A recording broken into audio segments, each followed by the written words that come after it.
a little bit about Portugal. We're basically, it's a very small country, and we're comprised of the mainland Portugal, which is part of, connected to Europe and Spain. And then we have the islands, which is the Azores and Madeira. My family is from mainland Portugal, so that's what I know well. My recipes tend to reflect what I grew up with, their mainland style cooking, and also my dad was a fisherman, so it's very much geared around that. We ate a lot of seafood. My mother made a lot of soups, and we had a lot of sweets. Everybody in my family has a sweet tooth, so that's my largest chapter in my book, is the dessert section, yeah. And I happen to have an aunt that is the best baker or dessert maker that I know, so I used her as a resource, as well as my sister-in-law too. They taught me a lot of things. So it was great to gather all the recipes, my favorite and the favorite of my family, and put it together, and it's a lot of people's favorites. It's some of the most popular Portuguese recipes. And Portugal is a seafaring nation. We were the discoverers. We were traveling the world in our ships, and fishing was a big industry. Cod fishing was huge. And the sardine industry is large also in Portugal. My dad was a cod fisherman, and he started fishing at the age of 14, and he would go from Portugal to the Grand Banks. It was a 6-month trip back and forth. So basically he left his family for 6 months at the age of 14, although his father did go with him on the same ship the first 2 times. And basically they were out there in the middle of the Atlantic Ocean. You get off the main ship in a little dory, and you catch as much cod as you can, and you go back to the main ship, and that's what you do for a few months, and then you go back home. So it was a tough life, but they were brave men. So it's a very important part of being Portuguese. The sea, the whole thing revolves around that.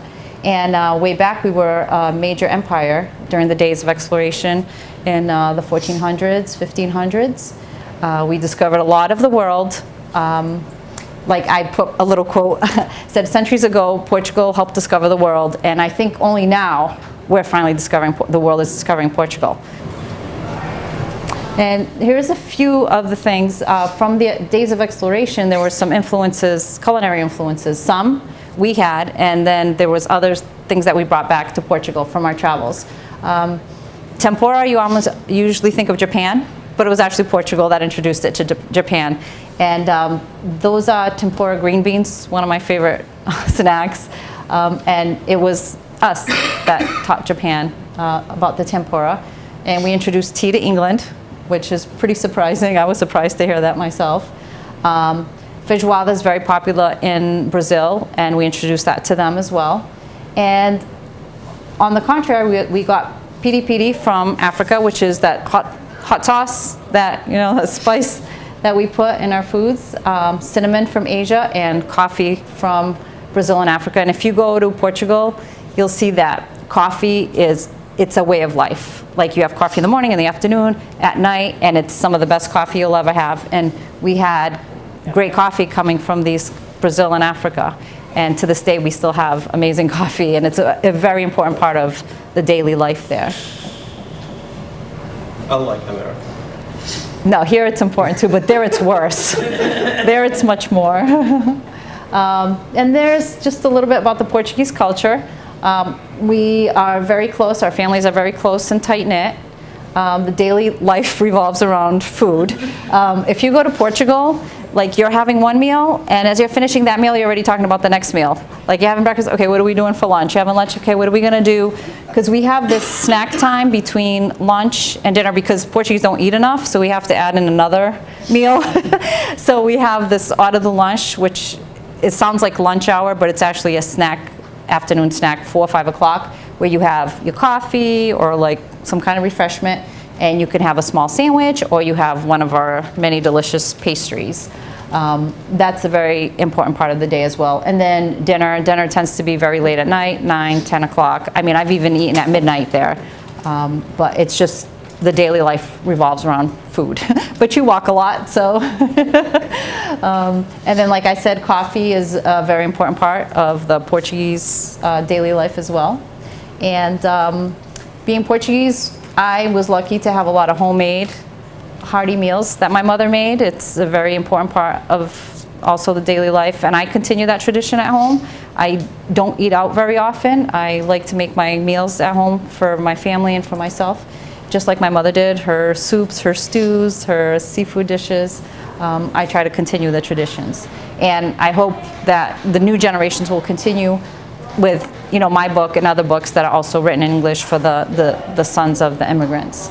And also, if you go to Portugal, you'll see that the people are very welcoming, very inviting, and if you go over someone's house, expect to be treated very well, and you'll have tons of food on the table.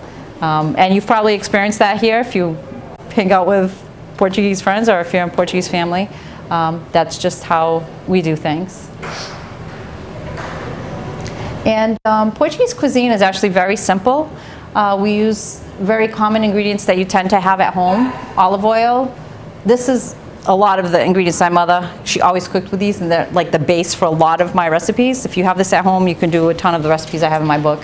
Olive oil, onions, garlic, bay leaves, paprika, tomatoes, parsley, and coriander. I'm not a big fan of coriander. I tend to go for the parsley just like my mom did, but there's some parts of Portugal where they go more for the coriander, but you can switch between those. And then wine or beer. Some dishes you can use wine, beer. Some are better with one or the other, or some it's just as good with either one. And then there's the hot crushed peppers, which that's more of an Azorean thing. They tend to make their food much spicier, but you see that in a lot of foods as well, which they call that the pimenta moída, which is delicious, especially on a bifana or something like that, you know. But it's just basic ingredients you probably have in your cabinets at home, so it's easy to whip something together pretty quickly. Are the peppers like dried peppers, or are they? No, they're like what? They're like the crushed peppers. Like they sell them in the jars, okay. And it's like all crushed, and you just, you know, you can season your pork with it or your steak with it. Yeah, it's spicy. It's very good. Have the pickled pepper, which is it's not the pickled though. Well, let's say it's the pickled one, right? And then they can do that and mush it all up. Okay. And it becomes. Yeah, it's like ground up. It's ground up. So, you know, it's a hot pepper. Yeah. Like, yeah, it's ground up.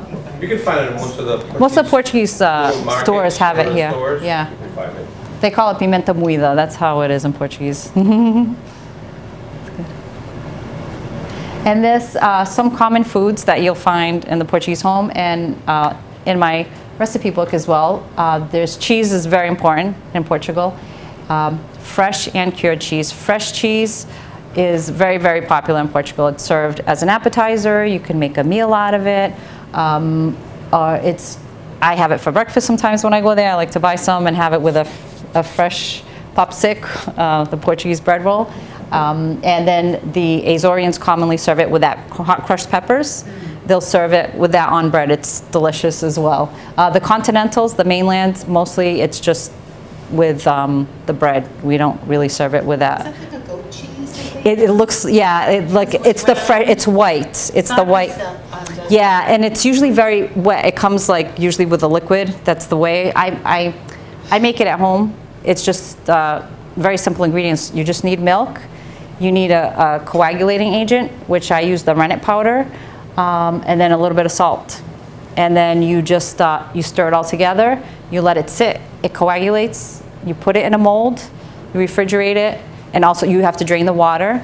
And then it becomes fresh cheese. It's just a white piece of cheese. It looks like mozzarella almost, kind of like a wet, like round. Yes. Very creamy. Yes. And they had the pimenta. Yep. It's delicious. I love it. I absolutely love it. But you can, if you put the salt and you cure it, you know, let it sit for a month or so, then it becomes like the regular cured cheese that you can buy. But fresh cheese and cured cheese, both forms are very, very popular in Portugal. So you have both goat and cow. Yeah, you can use goat. A little stronger. Yeah, has a more pungent taste. Yeah, I make it with cow's milk, and I use whole milk because you want, you know, like, yeah, because if you use the 1% or 2%, it's too watery. So I use the whole milk. It's delicious. I love it. And then fish, of course, because seafood is a huge part of Portuguese cuisine. Salt cod, I like to say it's the king. I know it was my family's livelihood for a long time. It fed my family not literally, but that's how my dad made his living.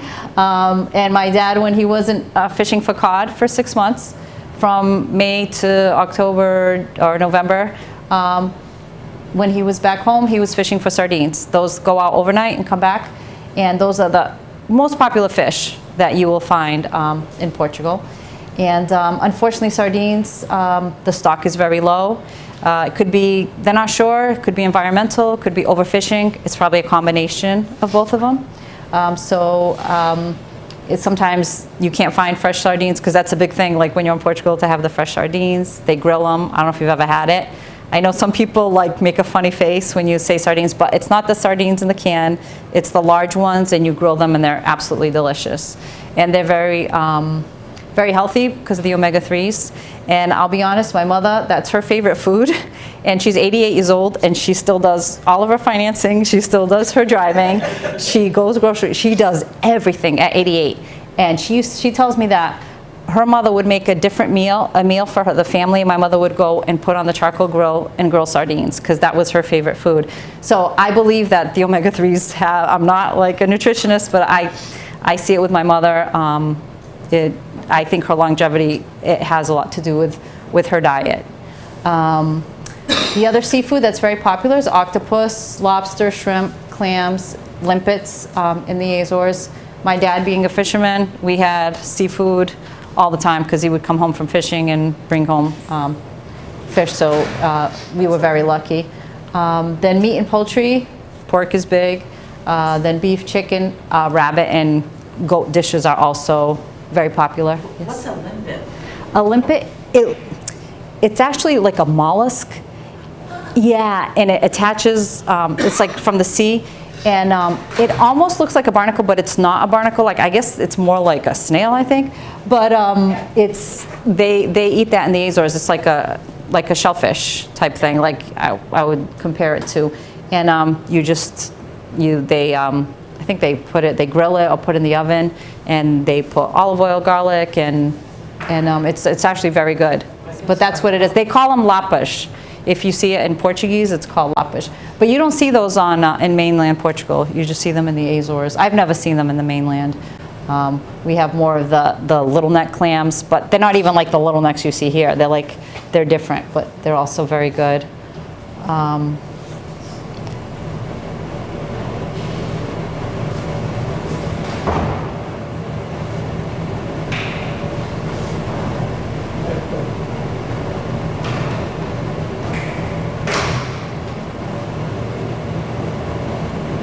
Oh, you know what? Just hit on present right there, up there.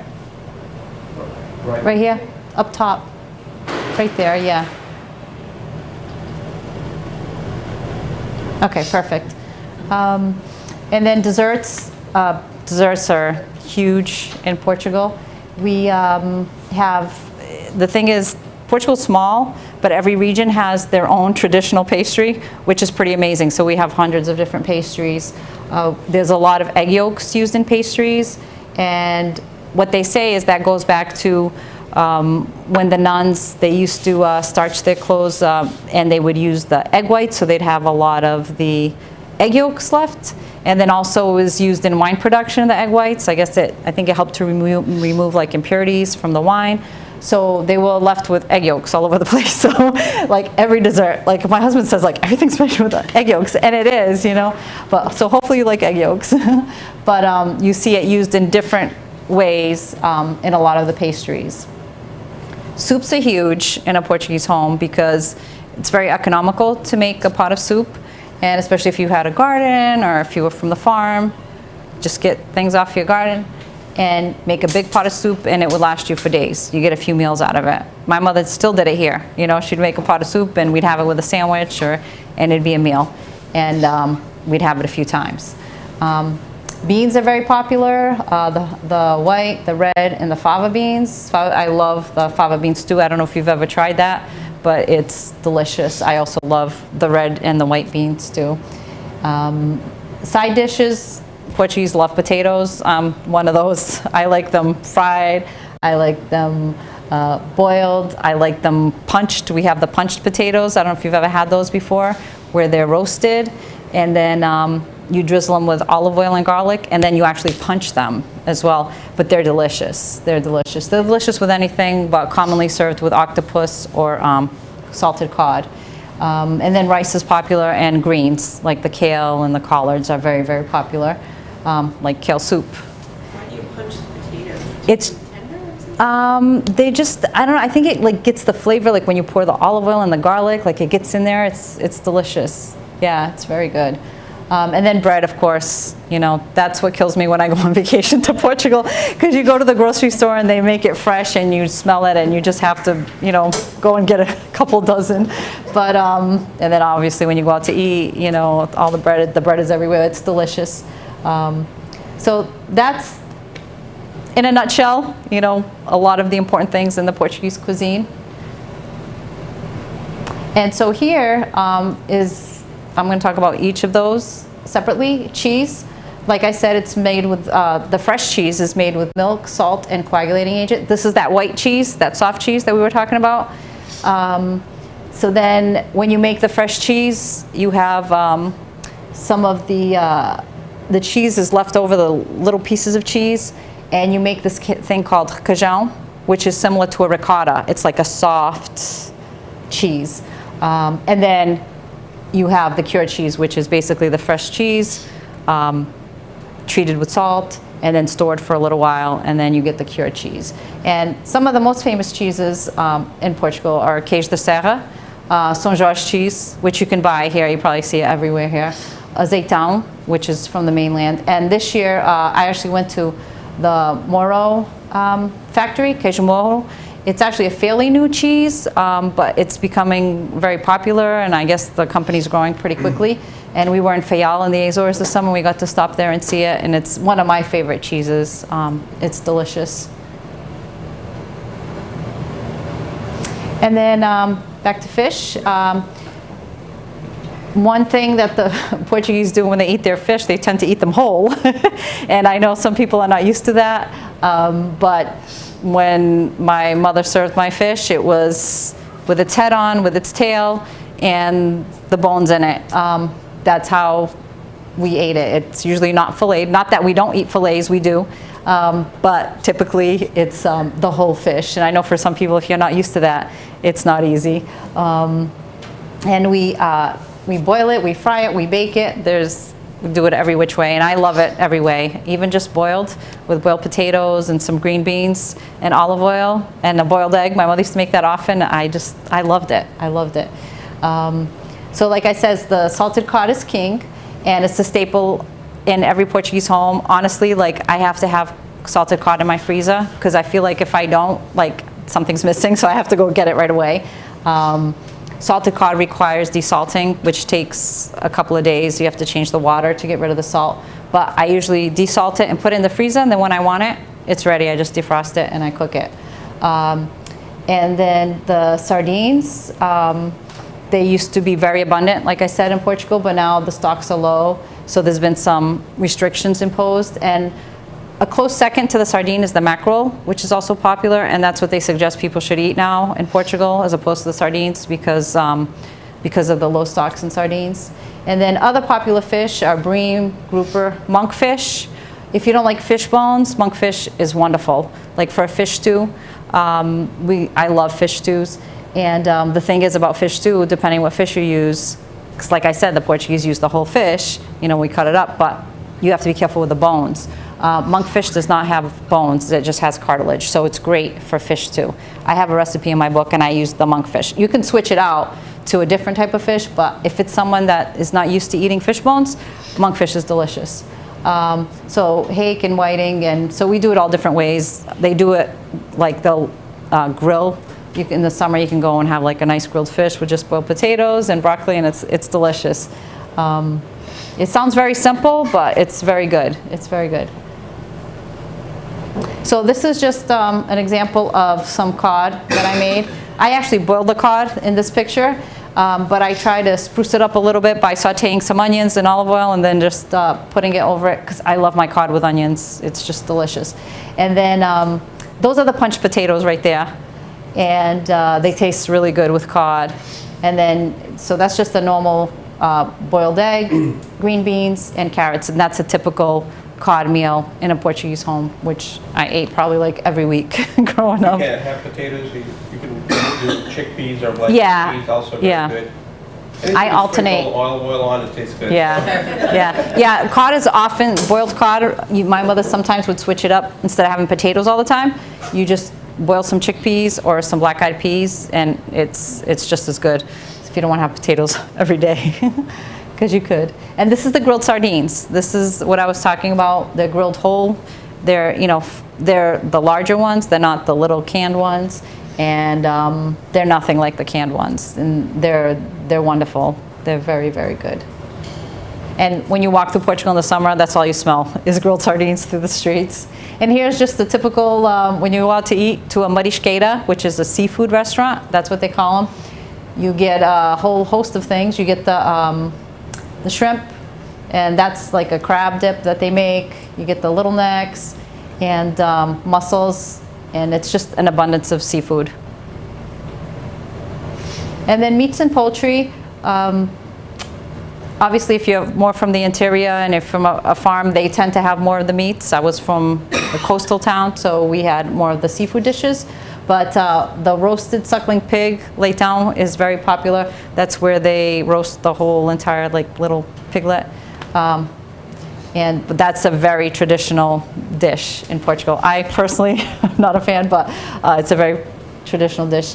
Pork sandwiches, bifanas, you can get those here everywhere. They're one of my favorite things as far as meat dishes. The Portuguese steak, you can find that here as well.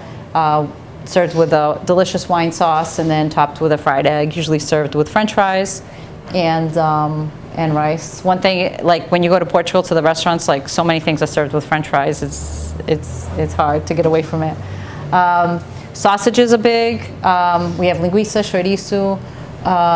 The lesser known are farinheira and alheira. Farinheira has flour in it. Alheira has bread in it with different types of meats. A little bit of history on the alheira. It actually was invented by the Jews way back in Portugal during the Inquisition, when they couldn't eat pork, but they didn't want people to know that they were Jewish. They made up this new sausage that looked like linguiça, but it had all different types of meats, but not pork. So that was the alheira. The current alheiras, they put pork in them now, but way back, it was to hide the fact that they were Jewish. And presunto, prosciutto, which is often served with cheese and melon. The pork and beef is popular in stews, and other popular meats, like I said, chicken, goat, rabbit, and duck. And they can roast it, or a lot of times put it into a stew. And just a couple of pictures. Of course, the Portuguese steak with the egg on it, and then the bifana. A couple of my favorite, definitely my favorite dish. I think around here it's probably two of the most popular Portuguese dishes. That's an example of the farinheira. I like to fry it up in a little bit of olive oil and then serve it with rice and a salad sometimes, just to switch up from the linguiça. And then this is chicken piri-piri. It's like a spicy chicken. This one I baked it in the oven, but they do it on the grill a lot, which is also popular. And then this gets us to the desserts, which is my favorite part. The most well-known pastry is the nata. You've probably heard of that, the custard tart. And the mother of the nata is the pastel de Belém. There's an area of Lisbon, and that's where the custard tart was invented by the nuns at the Jerónimos Monastery. And supposedly the recipe is a secret, but there's a lot of natas, different places make it, but supposedly their recipe is a secret. And if you go there, they do taste different, and they are amongst the best that I've tasted, definitely. So they sell about 20,000 natas in one day, and in the summer they can sell up to 40,000. It's insane. The line to get in, and then it's a maze of rooms in there. It's really, if you ever get to Lisbon, it's one of those places you have to definitely visit. And then I like to tell people, in addition to the custard tart, there's so many more pastries that people should not limit themselves. Like everyone thinks of Portuguese pastry, they think of the nata. There's so much more out there. Like Oh, the malasada, yeah. If you're from the Azores, yeah. Hundreds. But there's so many more, and I think there's better ones than I like the nata, but it's not my favorite. So a couple of other popular ones are the ovos moles, which is the sweetened egg yolks. That's that one, that little barrel. That little shell has the sweetened egg yolks. It's basically egg, like with sugar and milk, and you find that mixture in a lot of things. But like in Navajo, they call that ovos moles. And that's very popular. And all of the little shells that they come in have like a sea motif, like a fish or a seashell. It's pretty neat. Or you can get it in the little barrel. It's a wooden barrel, hand painted, and they fill it with that. It's pretty cool. And then in Sintra, that's outside of Lisbon, they have this thing, like a puff pastry. It's that first one, the second one. And it's also filled with egg yolk, cinnamon, and almonds, which is delicious. Then we have the tentugal. My favorite is the pastel feijão, which is the first one there. It's a white bean tart. You would think white beans would not taste good in pastry, but it's my favorite. It's delicious. And then for the first time I had that second picture, the Vila Franca do Campo, the queijadas. They actually sell them at Portugalia, and I fell in love with those. I had them this summer for the first time. They're really good. So if you ever go to Portugal, it's from the Azores, yeah, from St. Michael. So if you go to Portugal, definitely, when you go to the pastry shop, just don't go just for the nata. Try everything else, because there's so much to choose from. Milena, so a lot of places make the same dessert, but differently. Yeah, So yeah, they have yeah. different flavors depending on, again, the Well, product the that nata. they had in the area. They have different flavor, right? Yeah, but Different- what happens nowadays too, like for instance, Tentugal, there's a town called Tentugal. At one time, you could only get that pastry there. Yeah. You could not get it anywhere else. You had to go to Tentugal. Now you see pastry shops in different parts of Portugal. So now these pastries are starting to spread throughout the country. But before, nobody used to make those except in Tentugal. So it's neat. Like the travesseiro Sintra, like I don't find those anywhere What's else. the travesseiro, Milena? It's that second one. It's the pillow. puff pastry. It's a pillow. Yeah, it looks like a pillow. Yeah, Yeah. but some of them still have not made it outside of their region, but others are starting to travel, which is good. Instead of always just having the regular nata. So it's common to have the cheese with a dessert and also. Oh yeah, the afternoon snack. You know, you have the fresh cheese and the coffee and the dessert. And this brings us to sweet rice. I think if all of us that grew up in a Portuguese home, sweet rice was common. It was a big deal. I have like wonderful memories of my sisters and my mom's making sweet rice. In our house, it took a long time to make the sweet rice because we add the milk slowly and we stir it in. We don't just add everything together. So I think I say it's made with extra love, and I think it tastes extra better, the extra effort. We heat up the milk separately and add it like little by little and just keep stirring, and it literally takes like an hour. But that's how I made that one yesterday, and that's how I continue making it, how my family makes it. Some people put egg yolks in their sweet rice. My region, we don't. So there's no right or wrong way. Each region has their own way. Even though Portugal's so small, it's amazing how each region adds their own little twist to something, or adds an ingredient or leaves an ingredient out. So you can't say that's the wrong way to make sweet rice or the right way. There's different ways to make it. And I like to have fun with the designs on my sweet rice. My mother, I'll just tell you a quick story about the sweet rice. It was a tradition long ago that when there was a wedding, about a week or two before the wedding, the bride and the groom, their families would go and give platters of sweet rice to the guests. So they would collect, people, they would either hire a lady to make the sweet rice or gather friends and make the sweet rice. And then the younger ladies would go and deliver it in a tray, in a basket, with like a little dishcloth over it. It sounds like a beautiful tradition. My mother said she was never the one delivering it because she was always the one decorating it, because she had a knack for decorating the sweet rice. So she always tells me that story. I love it. But it's really neat. So then I guess like days later they'd go back and get the tray and then the guest would put money on the tray to give to the bride and groom. So it's a really neat tradition. I don't know if it goes on anywhere anymore, but I know in our town it used to be a big deal, but things change. But that's the tradition of sweet rice in some areas. And so I like to do, that's the traditional crisscross, and this is done just with a shot glass. You dip it, and then you just stamp it on. It's pretty neat. You just stamp it right on with a shot glass. Then if you go to the next page, I like to get creative with mine too for the holidays. That one I did for New Year's Eve. I did one for 2018, but this is the 2017 picture. Some things I draw freehand, some things I do stencils, it depends what it is. The glasses I drew freehand, and then the stars, obviously I couldn't do that. So I stenciled it. I drew it and then I cut it out and I stenciled it. But I like to get a little bit creative for the holidays instead of just doing the same old designs. So this was for Easter. I did a cross, and that was a stencil. The Easter was all freehand, but it's fun. I have a lot of fun doing that. And then here we are to the soups. Probably the most famous Portuguese soup is the caldo verde, the Portuguese green soup, not to be confused with kale soup. I like to think of kale soup as the kale and bean soup that has, you know, the kale, bean, the linguiça, all different meats, and even pasta sometimes, or carrots.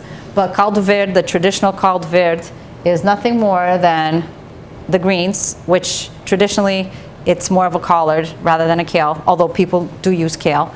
And then it's the potatoes and olive oil and some salt, and then I like to add an onion and garlic also for flavor, but it's a very, very simple soup, and that's what we call the caldo verde. That's the most traditional Portuguese. If you go to Portugal, that's like the most traditional dish, Portuguese soup.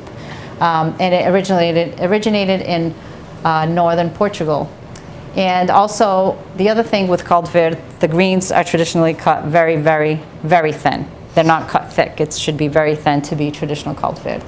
And then once you have it on your plate, it's nice to drizzle it with a little bit of olive oil. But it's good stuff, especially in the winter. And these are my favorites. I love stews. My mother was big on making stews. And one of the most popular dishes when I post on my page is, it's funny, like it's the pea stew with the poached eggs. And who would think that people would go crazy over pea stew, but they do. It's absolutely, if you've ever tried it, it's delicious. And I think it's one of those dishes that reminds people of their grandmother, their mother. It's a very traditional Portuguese dish. And then this is one of my absolute favorite dishes. It's feijoada, made with white bean. And you can add tripe to it. I don't, because I'm not a fan of tripe, but it's traditionally also eaten with some tripe. But it's, I'm a big fan. It's called dobrada. Dobrada, yeah, if it has, tripe. yeah. And here are some side dishes. Like I said, we love our potatoes. We like them fried, boiled, roasted, and even punched. My little one likes to punch them when I make the punched ones.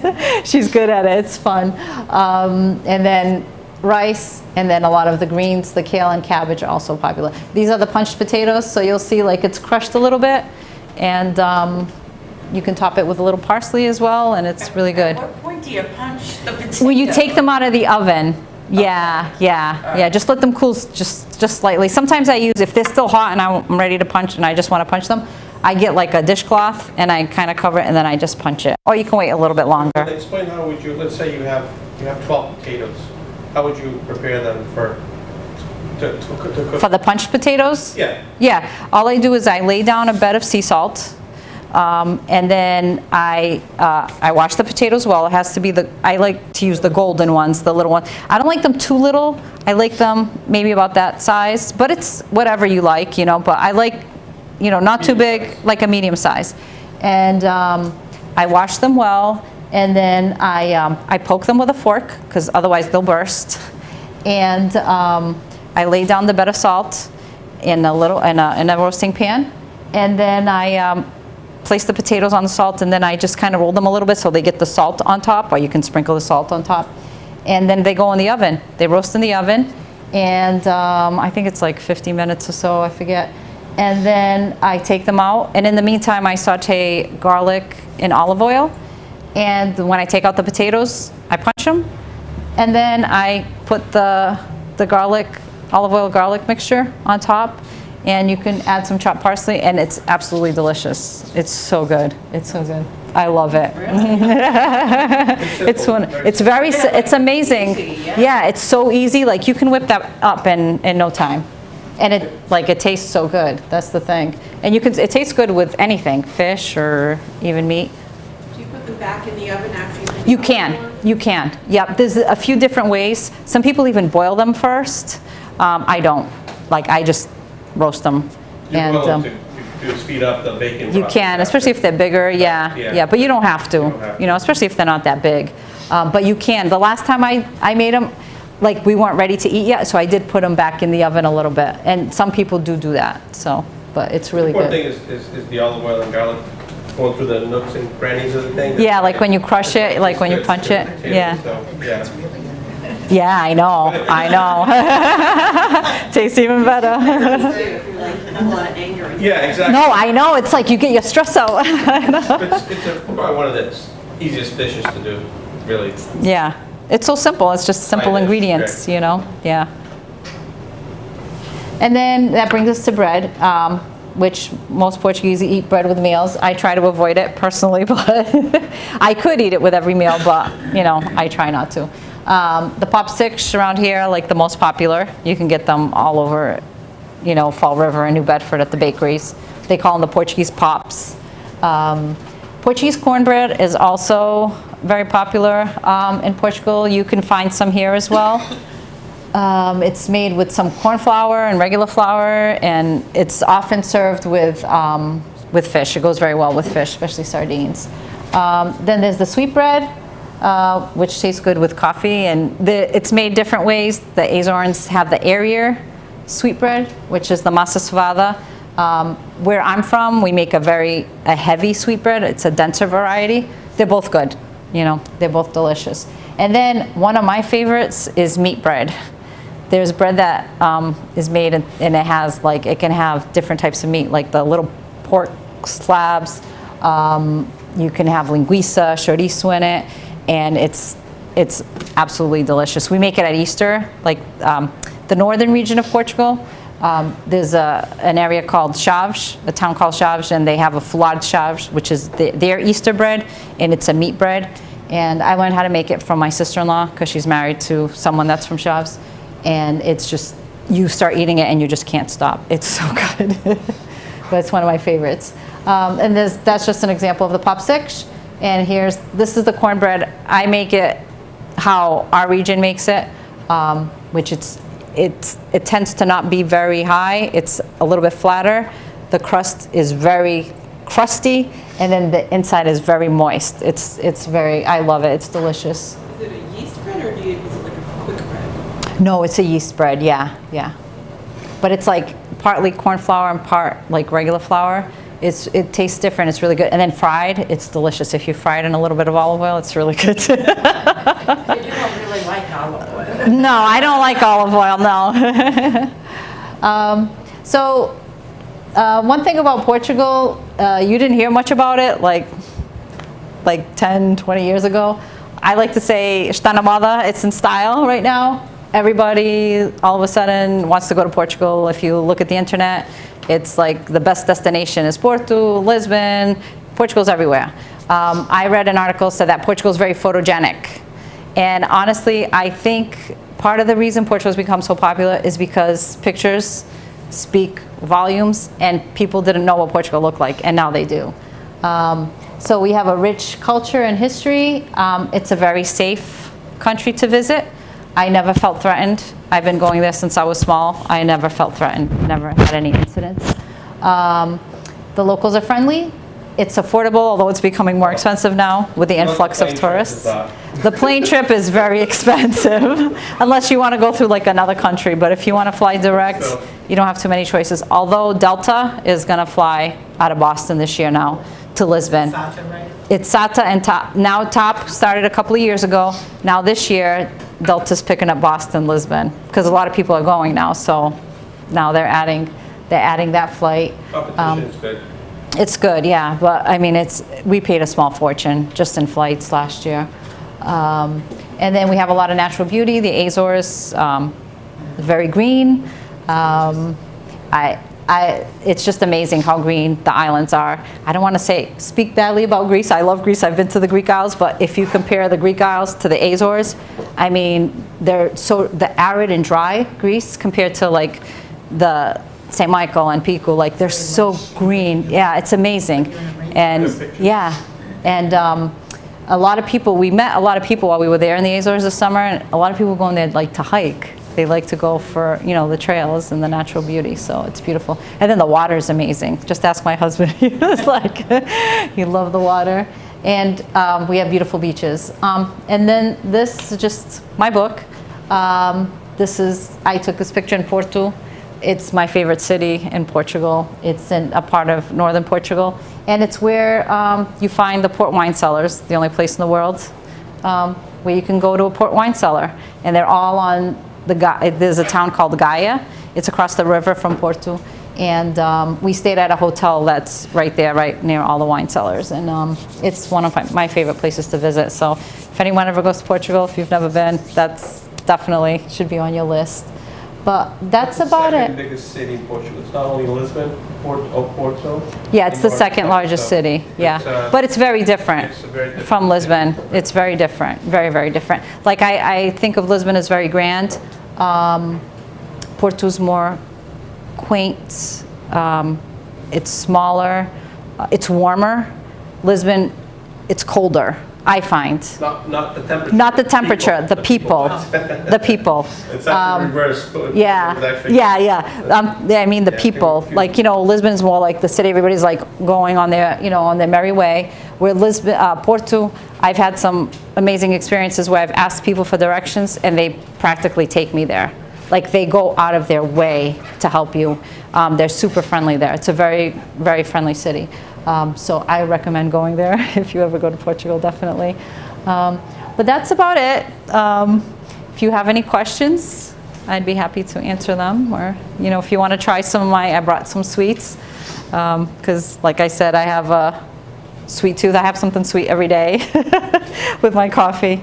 But so we can just take a little snack time. What the sweets are? Yeah, I made the sweet rice, of course.